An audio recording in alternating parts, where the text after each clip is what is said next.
Hello दोस्तों, मैं आपका दीपक जोशी। और आज मैं दोस्तों करने वाला हूं अपने एक स्टूडेंट का फास्ट बॉलिंग वीडियो एनालिसिस। और दोस्तों आज मैं आपको बताऊंगा कि फास्ट बॉलिंग एनालिसिस करते समय हमें किन बातों का पता होना चाहिए और फास्ट बॉलिंग एनालिसिस हमें कैसे करना चाहिए। तो जैसे कि आप अभी वीडियो के पीछे देख रहे हैं दोस्तों कि एक बॉलर भागते हुए आ रहा है और आप देख रहे हैं कि मैं आपको अभी पहले इसका पूरा बॉलिंग एक्शन दिखाऊंगा कि ये कैसे बॉलिंग डाल रहा है और इस बॉलर के पास ऐसी कौन सी खूबियां हैं जिस कारण ये इसको बॉल में पेस इंक्रीज करने में मदद मिलती है और ये अच्छी पेस पे बॉल डालता है। तो दोस्तों इससे पहले मैं आपको बताना चाहूँगा कि ये एक अंडर 15 बॉलर है जो कि अभी 15 साल का है और ये बहुत ही अच्छी पेस से बॉलिंग करता है और ये इसके पास ऐसी बहुत सी खूबियाँ हैं जिसके कारण ये फास्ट बॉलिंग फ्यूचर में कर सकता है या फिर 150 की स्पीड से ये बॉलिंग डाल सकता है। तो दोस्तों ये समझने के लिए आपको वीडियो पूरा देखना होगा और मैं आपको यही कहूँगा कि अगर आपने मेरा अभी तक चैनल सब्सक्राइब नहीं किया है तो आप मेरा चैनल सब्सक्राइब कर लीजिए। तो चलिए शुरू करते हैं दोस्तों आज का वीडियो और मैं आपको बताता हूं कि फास्ट बॉलिंग में हमारे पास ऐसे कौन से की पॉइंट्स होने ज़रूरी हैं जिससे हम पेस इंक्रीज कर सकते हैं और ये मैं आपको इस बॉलर के वीडियो एनालिसिस से बताऊंगा। तो शुरू करते हैं दोस्तों और सबसे पहले देखते हैं कि ये बॉलर का रनअप कैसा है। तो अभी जैसे कि दोस्तों ये बॉलर आप देख रहे हो कि भाग के आ रहा है, तो आप देखोगे कि इसकी शुरू से लेके जो स्ट्राइड है वो आप देखोगे इसकी स्ट्राइड पे गौर करना कि ये अपने मिड फुट पे भाग रहा है और जब ये मिड फुट पे भाग रहा है दोस्तों तो इसका जो बॉडी वेट है वो बिल्कुल दोनों टांगों के सेंटर में है, यानी ना आगे है और ना ही पीछे है। क्योंकि दोस्तों ये एक फ्रंट ऑन बॉलर है तो इसको इस बात का ध्यान जरूर देना होगा कि जब भी ये अपनी बॉलिंग में भाग रहा है तो इसका वेट ना तो पीछे जाना चाहिए और ना ही आगे आना चाहिए। और अब ये एक ही मोमेंटम में भाग रहा है, एक ही रनअप पे भाग रहा है और जब ये अपनी इम्पल्स राइड पे जंप कर रहा है तो आप देखोगे कि ये सामने की तरफ पुश कर रहा है और इसका जो नी है वो भी हाई हो चुका है सामने का। इसका जो पुश है वो इसका बॉल ऑफ फीट पे इसको पुश मिला है, इसकी बॉडी में एक ऊपर की तरफ उछाल आ रहा है, यानी ये सामने की तरफ अपनी बॉडी को पुश कर रहा है इम्पल्स राइड से। और अब इम्पल्स राइड से पहले के हम 4 स्टेप देख लेते हैं दोस्तों, 5 स्टेप देख लेते हैं कि जब ये आ रहा है तो ये अपने आप को रोक नहीं रहा और शुरू से लेके लास्ट तक इसका जो रनअप है एक ही रिदम में बना हुआ है। अब देखो आप जब ये भाग रहा है तो इसका जो एक साइकिल चेन चल रहा है, अब इसकी जो स्ट्राइड्स हैं कहीं पे भी टूट नहीं रही हैं और ये एक ही रिदम पे अपनी इम्पल्स राइड से बाउंस कर रहा है, यानी इम्पल्स राइड से जंप ले रहा है। और जब ये जंप ले रहा है दोस्तों तो जंप के बाद आता है हमारा बैक फुट कॉन्टैक्ट और बैक फुट कॉन्टैक्ट से ठीक पहले जो हमारी जंप रहती है दोस्तों उसे हम कहते हैं इम्पल्स राइड। अब इम्पल्स राइड में आप देखो दोस्तों कि ये ऊपर की तरफ पुश कर रहा है, यानी कि ये अपने पंजे से सामने की तरफ अपनी बॉडी को पुश कर रहा है। अब आप देखो जब ये सामने की तरफ अपनी बॉडी को पुश कर रहा है दोस्तों तो इसका जो बॉडी वेट है यानी अपर बॉडी है वो आप देख सकते हैं कि दोनों टांगों के बीच में है, यानी कि इसका वेट वहाँ से पीछे नहीं है। इसके जो हेड की लाइन है वो इसकी दोनों टांगों के बीच में आ रहा है।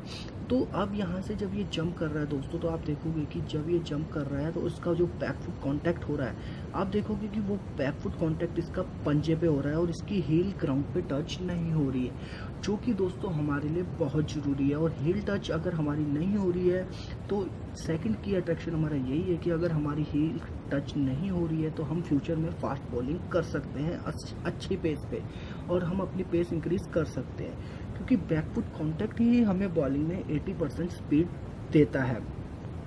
अब आप देखो जब इसका बैकफुट कांटेक्ट हो चुका है दोस्तों तो ये अपने बॉडी वेट को सामने की तरफ ट्रांसफर कर रहा है अपनी स्विंग लेग रिट्रैक्शन के साथ। अब जब इसकी स्विंग लेग हो रही है दोस्तों तो आप देखोगे कि इसका जो बॉडी वेट है वो पूरा इसका जो है पिछले पंजे पे आ चुका है, इसके दोनों हाथ खुल चुके हैं, इसकी जो टांग है स्विंग लेग है वो पूरी खुल चुकी है, स्ट्राइड खुल चुकी है, डिलीवरी स्ट्राइड।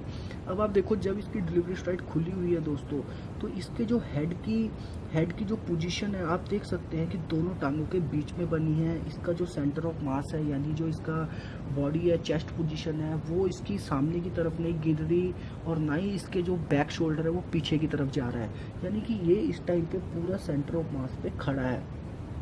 अब यहाँ से अब आप थोड़ा सा आगे करते हैं और मैं आपको दिखाता हूँ कि कि अब ये देखिए, अब इसकी ऑलमोस्ट स्टार पोजीशन बन रही है। इसका जो नी है वो बेंड हो चुका है पीछे वाला।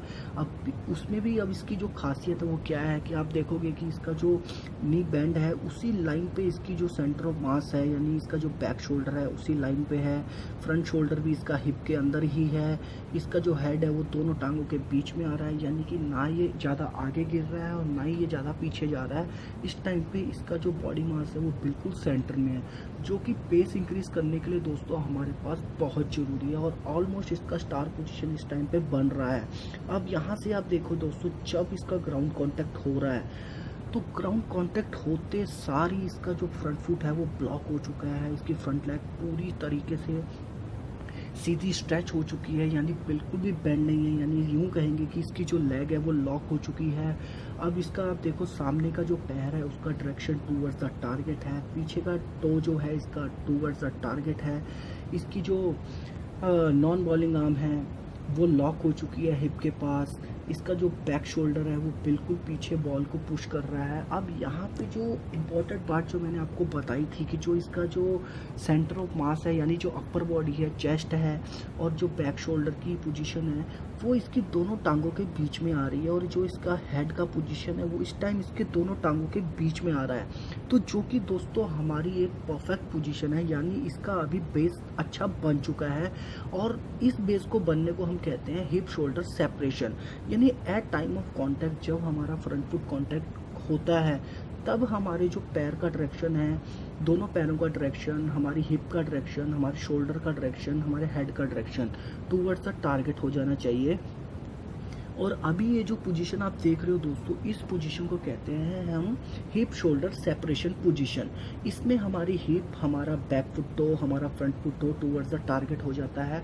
अब इससे बात करते हैं दोस्तों हमारी अगली पोजीशन की। और दोस्तों अगर आपका हिप शोल्डर सेपरेशन हो रहा है एक प्रेस लेग के साथ, यानी फ्रंट फुट लॉक के साथ, तो आप एक बेहतरीन फास्ट बॉलर बन सकते हैं। और यानी मैं यही कहना चाहूँगा कि ये इस बॉलर की एक खासियत है। अब इसके बाद जब ये बॉलर देखो अपना नेक्स्ट स्टेप उठा रहा है, अब आप देखो इस पोजीशन में आप देखो कि इसकी फ्रंट फुट फिर पूरी तरीके से लॉक है, बट जो आप इसका जो बॉलिंग आर्म है आप देखो उसमें एक स्विंग सा आ रहा है, यानी जिसे हम कहते हैं स्लिंगिंग आर्म। स्लिंगिंग आर्म का मतलब दोस्तों कि एक तरीके की जिसको हम कहते हैं गुलेर। आपने देखा होगा जब हम किसी रबड़ को पीछे खींच के आगे छोड़ते हैं उसमें किसी चीज़ को पकड़कर, तो वो बहुत तेज आगे जाता है। तो ये सेम हमारा जो बॉलिंग आर्म है ये स्लिंगिंग आर्म का काम कर रहा है अभी। और जो इसकी आप अभी चेस्ट देख रहे होंगे कि इसकी चेस्ट में एक बैंड आ रखा है, यानी चेस्ट इसकी एकदम से आगे की तरफ आ रखी है और नॉन बॉलिंग आर्म इसका पीछे की तरफ है। इस पोजीशन को दोस्तों हम इसको चेस्ट ड्राइव भी कहते हैं, यानी कि चेस्ट ड्राइव भी एक तरीके का, जैसे कि हमारा अभी फ्रंट फुट लॉक हो चुका है, तो लॉक होने के साथ क्या होता है दोस्तों कि आप अभी एक पोजीशन देख रहे होंगे कि इसका फ्रंट फुट की लाइन और इसकी नॉन बॉलिंग की पोजीशन एक ही लाइन में आपको दिख रही होगी, यानी बॉलिंग आर्म की पोजीशन एक लाइन में दिख रही होगी। और यहाँ से जब इसने अपना फ्रंट फुट ब्लॉक किया है तो इसने अपनी चेस्ट के सपोर्ट से और अपनी स्लिंगिंग आर्म की सपोर्ट से बॉल को एक एफर्ट दे रहा है। अब ये खासियत अगर आपके बॉलिंग एक्शन में है कि जब आपका ये पोजीशन बनता है तो आपका नी यहाँ पे बेंड नहीं होना चाहिए। और इसके बाद जब दोस्तों ये आगे का स्टेप ले रहा है तो आप देख सकते हैं कि इसने अपनी हिप को, यानी फ्रंट लेग को लॉक करके अपनी हिप के पुश के साथ इसने अब बॉल को ट्रांसफ़र किया है, यानी बॉल को डिलीवर्ड किया है। तो दोस्तों इस पोजीशन को हम कहते हैं हिप ड्राइव। तो दोस्तों अगर हमारी बॉलिंग में एक अच्छा रनअप है, एक अच्छी इम्पल्स राइड है, एक अच्छा बैक फुट कांटेक्ट है और उसके बाद हमारा एक स्विंग लेग रिट्रैक्शन है कि हमारी लेग अच्छी खुलती है सामने की तरफ, और उसके बाद हमारा परफेक्ट एक जिसको कहते हैं हिप शोल्डर सेपरेशन होता है, फिर हमारा चेस्ट ड्राइव भी अच्छा है और उसके बाद हिप लॉक अगर हमारा अच्छा होता है तो ये हमें दोस्तों एक अच्छा फॉलो थ्रू देता है इस तरीके से और हमारी बॉल को एक एक्स्ट्रा पेस देता है। तो अभी दोस्तों मैं आपको थोड़ा सा पीछे से दिखाता हूँ कि जब ये इसने बैक फुट में लैंड किया है तो बैकफुट लैंड करने के बाद आप देखोगे कि इसकी जो टांग है सामने की वो किस तरीके से खुल रही है और इसकी पूरी बॉडी एक सीक्वेंस के साथ आगे जा रही है, एक सीक्वेंस के साथ वर्क कर रही है। और मेन चीज़ दोस्तों कि जब इसका फ्रंट फुट लेग लॉक हो चुका है तब आप देखोगे कि इसकी कितनी प्यारी पोजीशन बनी है। यानी इस पोजीशन को हम कहते हैं फ्रंट फुट ब्लॉक पोजीशन। और फ्रंट फुट ब्लॉक आपका अगर हो गया दोस्तों और आपका हिप शोल्डर सेपरेशन अच्छा है तो आपको फास्ट बॉलिंग डालने से कोई नहीं रोक सकता। और अब आप देखो इसके पास